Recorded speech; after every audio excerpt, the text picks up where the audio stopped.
La lectura de hoy es el Salmo 14. El texto de hoy nos dice que los seres humanos somos tan corruptos y depravados que estamos destinados a la muerte eterna.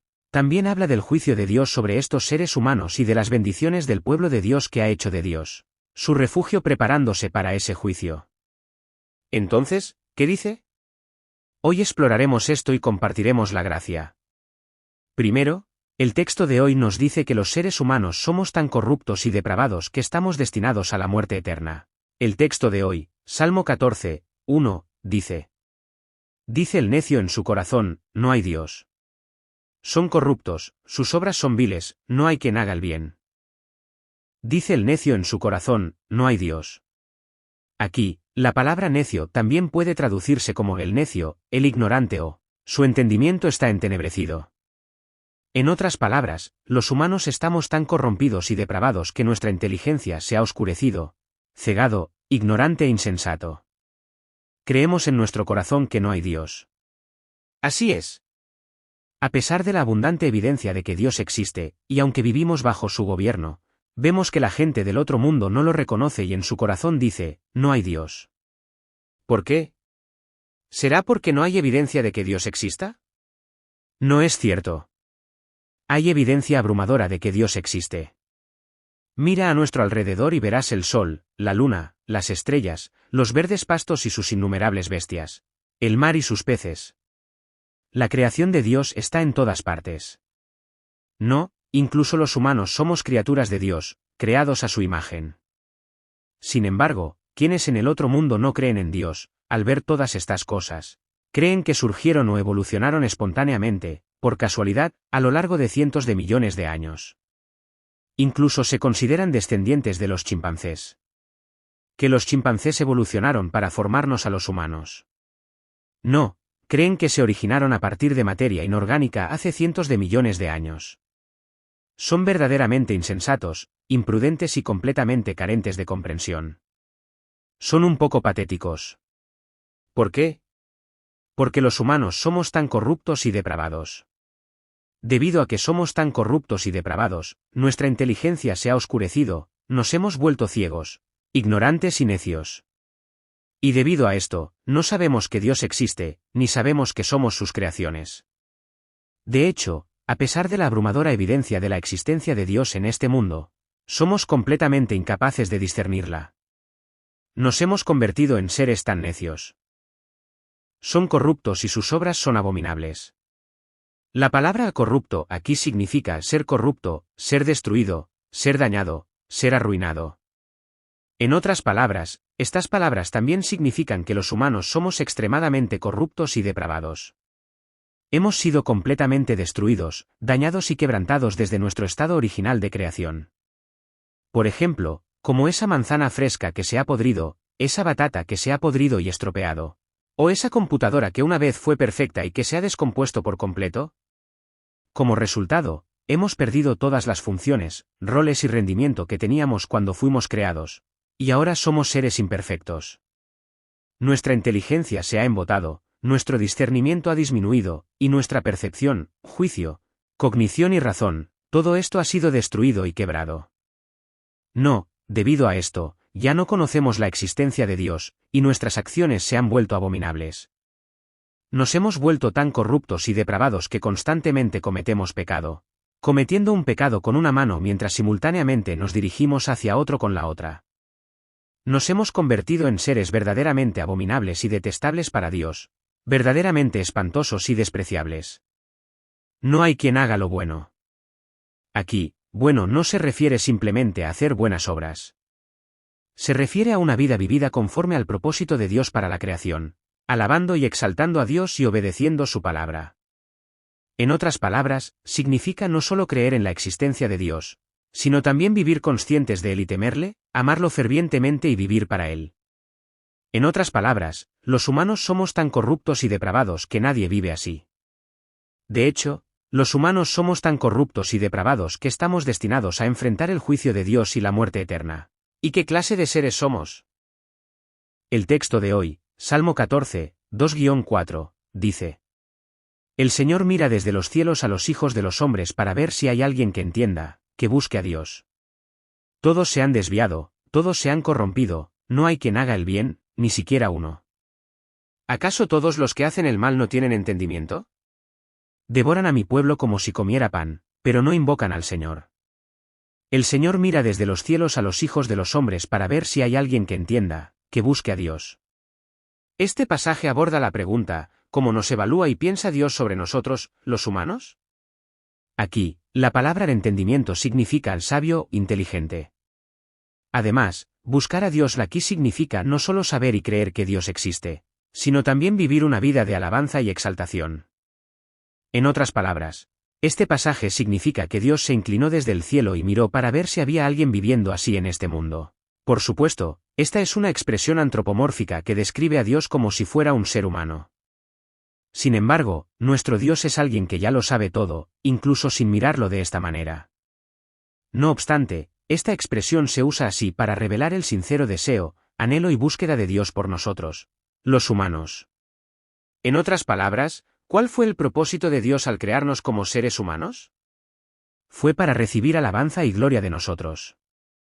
En otras palabras, Él quería que no solo creyéramos en la existencia de Dios, sino que también viviéramos en su gobierno, alabándolo y exaltándolo, temiéndole y obedeciendo su palabra. Esta es precisamente la clase de vida que Él quería que viviéramos. Entonces, cuando buscó para ver si realmente existían tales personas, ¿qué encontró? Todos se han desviado. La palabra desviado aquí significa desviarse, apartarse de. Entonces, ¿de qué se desviaron, se apartaron y se apartaron? Significa que todos los seres humanos, sin importar quiénes seamos, nos hemos desviado, apartado y alejado del propósito de la creación de Dios. No, nadie sabe que Dios existe, nadie lo entiende, nadie cree. Por eso, nadie alaba a Dios, nadie confía en Dios y nadie camina en el temor de Dios. Nadie piensa en Dios, nadie vive para Dios, nadie vive delante de Dios. Aún se han corrompido, no hay quien haga el bien, ni siquiera uno. La palabra aún aquí significa juntos, convirtiéndose en uno y todos a la vez. Aquí, la palabra inmundo significa corrupto o caído.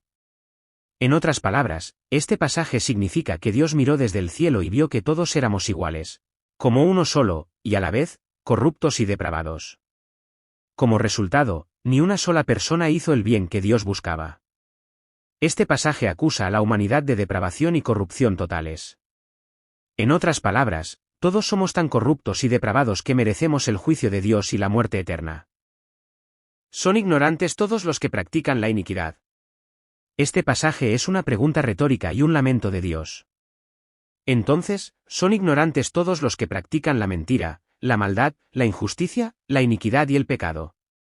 Esto no espera ninguna respuesta, sino que enfatiza la respuesta esperada. Al mismo tiempo, puede verse como el lamento y el suspiro de Dios por esa respuesta esperada. En otras palabras, la razón por la que cometen todo tipo de mentiras, maldades, injusticias, iniquidades y pecados es porque son tan corruptos y depravados que ni siquiera saben que Dios existe. No, es porque son tan corruptos y depravados que desconocen a Dios, su juicio, ni siquiera la existencia del cielo y el infierno. En otras palabras, estas palabras pueden verse como el lamento y el suspiro de Dios por una humanidad tan corrupta y depravada. ¡Ay! ¿Cómo es posible que no lo sepan? ¿Cómo es posible que sean tan ignorantes? Es el lamento y el suspiro de Dios. Devoran a mi pueblo como si comiera pan, pero no invocan al Señor. Por lo tanto, en lugar de adorar a Dios, o mejor dicho, en lugar de temerle, viven burlándose, ridiculizando, persiguiendo y amenazando a su pueblo como si comiera pan. En otras palabras, como los humanos no creemos en la existencia de Dios, no solo no le tememos, sino que somos seres patéticos que vivimos según nuestros instintos corruptos y depravados. Patéticos bastardos. ¿Dónde puede estar Dios? Consiguen pan o comida si van a la iglesia, dicen, obstaculizando, persiguiendo y amenazando severamente a quienes asisten a la iglesia. De hecho, viven cometiendo toda clase de pecados. No, porque los humanos no creemos en la existencia de Dios, no solo no lo alabamos ni lo tememos, sino que vivimos burlándonos de Él, ridiculizándolo, ignorándolo y despreciándolo. Por lo tanto, estas personas están verdaderamente destinadas al juicio de Dios y a la muerte eterna. Finalmente, el texto de hoy habla del juicio de Dios sobre estas personas. Y también de las bendiciones del pueblo de Dios que ha hecho de Dios su refugio preparándose para ese juicio. El texto de hoy, Salmo 14, 5-7, dice: Allí estaban aterrorizados y temerosos, porque Dios está con la generación de los justos. Deshonras el consejo de los pobres, pero el Señor es su refugio. Oh, si la salvación para Israel viniera de Sión. Cuando el Señor restablezca la cautividad de su pueblo, Jacob se regocijará y se alegrará Israel. Allí estaban aterrorizados y temerosos. La palabra allí aquí puede traducirse como allí o entonces. De hecho, la Biblia a veces la traduce como allí y a veces como entonces. Este pasaje también está en el tiempo profético perfecto, expresando seguridad futura. Esto enfatiza que en el futuro, estos incrédulos seguramente temerán y temblarán en ese momento. Entonces, ¿cuándo es ese tiempo? Aquí, ese tiempo se refiere al fin de este mundo, el tiempo del juicio.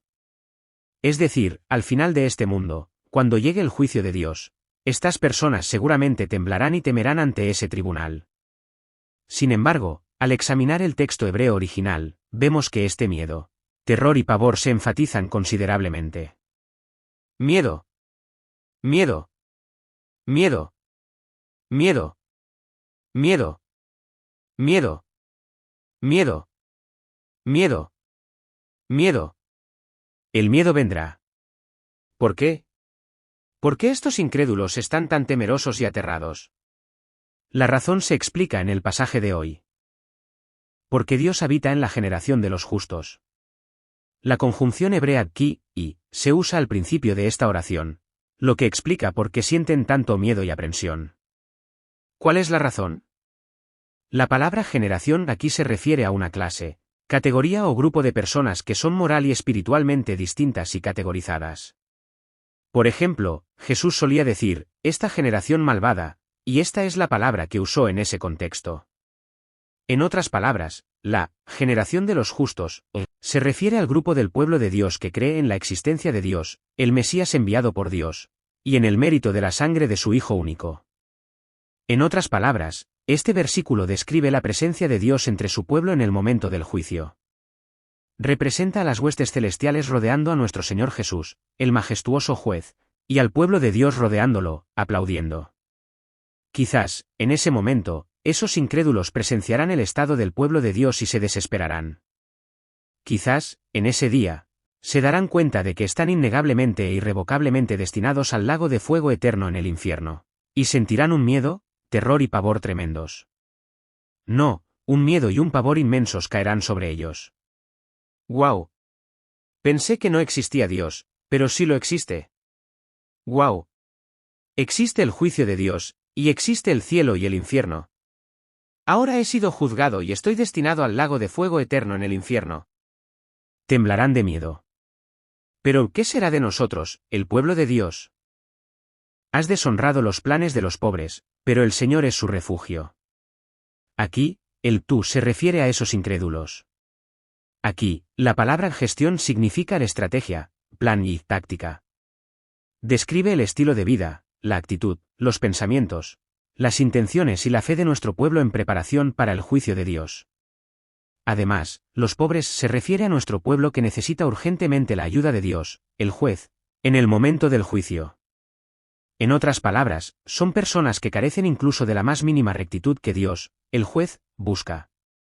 Por lo tanto, necesitan absolutamente la justicia de Dios, la justicia que Dios imparte, el mérito de la sangre de su único Hijo.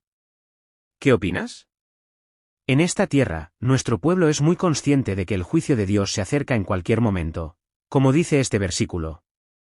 Por lo tanto, no solo creen en el mérito de la sangre de Jesucristo, sino que también viven con Jehová Dios como su refugio, ideando estrategias, contramedidas y tácticas para prepararse. Sin embargo, estos incrédulos, completamente inconscientes del juicio de Dios que se acerca, viven burlándose, ignorando, despreciando y ridiculizando a este pueblo de Dios. ¡Necios! ¿Dónde está el juicio de Dios?, dicen. ¿Y cómo viven? No solo se burlan y ridiculizan la forma de vivir y las actitudes del pueblo de Dios, sino que, como se ve en el Salmo 52, no hacen de Dios su refugio, sino que confían en sus riquezas, sus deseos íntimos, su codicia y su avaricia.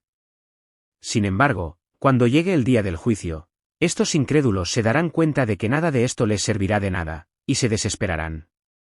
No, llegarán a saber y a presenciar que solo Dios es su refugio. ¡Guau! El juicio de Dios fue realmente real. ¡Guau!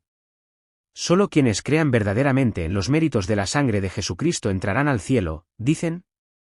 Finalmente, solo entonces se darán cuenta de que, a diferencia del pueblo de Dios, ellos mismos serán arrojados al lago de fuego eterno y temblarán de miedo.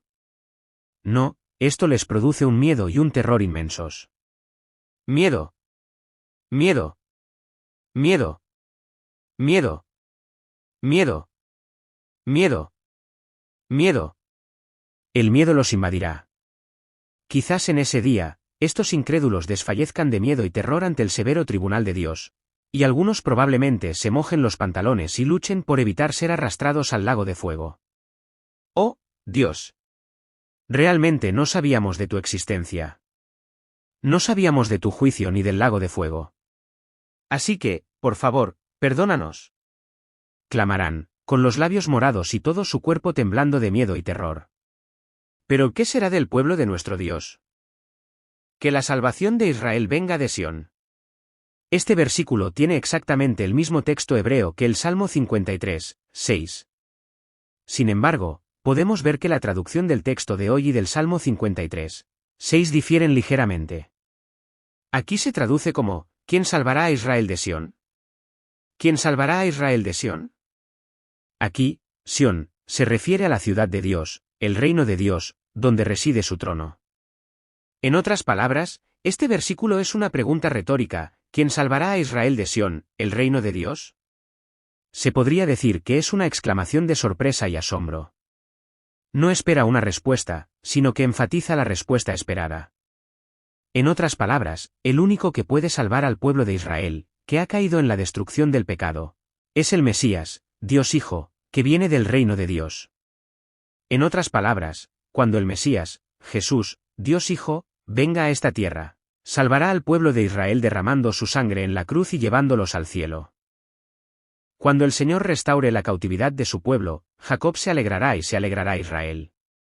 Esta profecía se proclama de forma diacrónica y temporal.